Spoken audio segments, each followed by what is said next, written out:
When the next Hurricane Katrina or Sandy strikes, will you be ready? Are hospitals prepared? These are just some of the questions that are starting to be asked 2 weeks after the superstorm slammed the East Coast. Joining us now is Dr. Vincent Eletto. He is an emergency room physician with John F. Kennedy Medical Center right in New Jersey, which was one of the hardest hit areas. And thank you so much for joining us, first of all. It's always good to see you here at Ebru today. Thank you. It's good to be here. Now, just talk to me first and give our viewers overseas some perspective of how many people you see on a regular day as compared to how many people that you saw during the storm and after. Statistically, about 2.5 people per hour. That's during a normal for day. A shift, a normal day.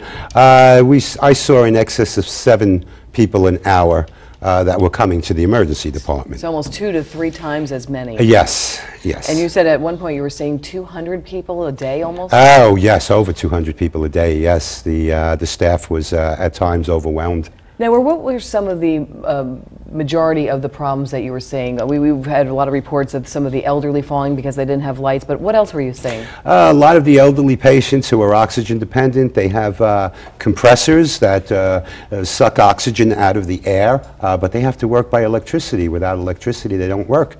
And unfortunately, their oxygen tanks hold 4 to 6 hours of oxygen. So these people needed to come to an emergency department. They had to be there. People who needed hemodialysis, their centers were closed.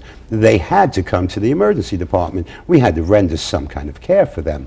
Now, when we talk about being prepared for a storm, if there is another Sandy, what advice do you have for patients?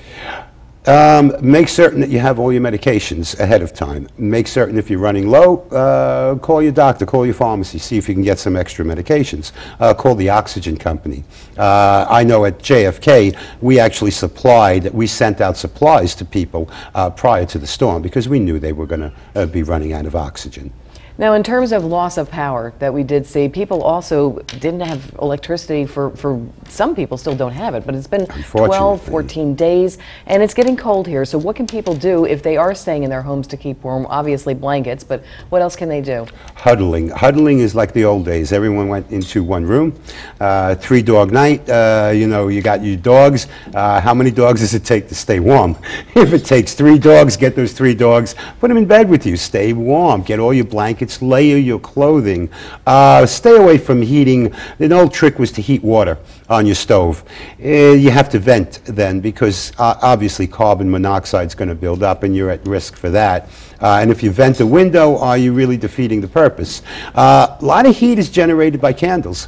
So keep a lot of candles on hand.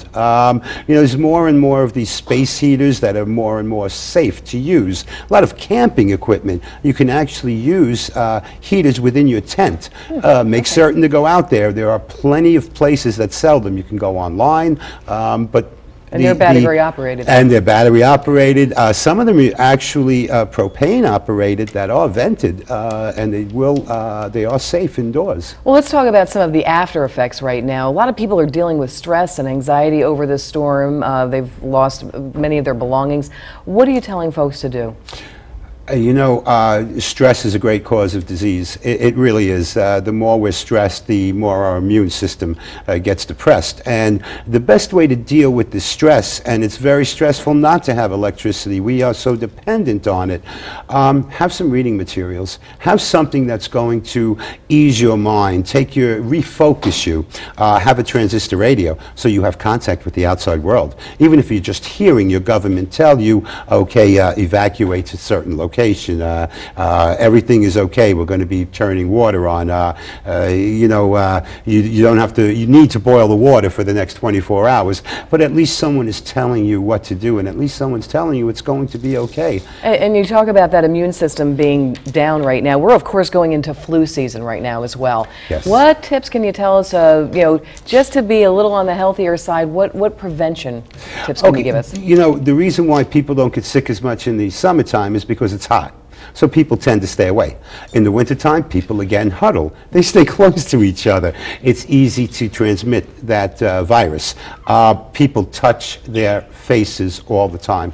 You can see it everywhere. People touch their nose, touch their mouth, and that's how you transmit the virus. So wash your hands, keep a distance, and try not to touch your face as much. And of course, flu shots as well. Flu shots, if we happen to guess the right The flu, right one, right, the right exactly. strain, boy, we've, really doing well. If we don't, well. Okay, so just in terms of any anxiety, exercise, we also talk about that sometimes as the endorphins and raising those up. I got to tell you, it's something a lot of people forget, and it's very important, is one must eat. One must eat when it's cold. You must generate heat. When the body shivers, the body is producing heat.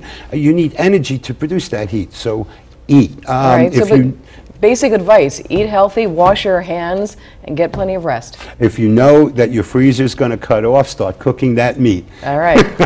Well, always great to see you. Thank you so much for being It's here. always great to be here. I thank you.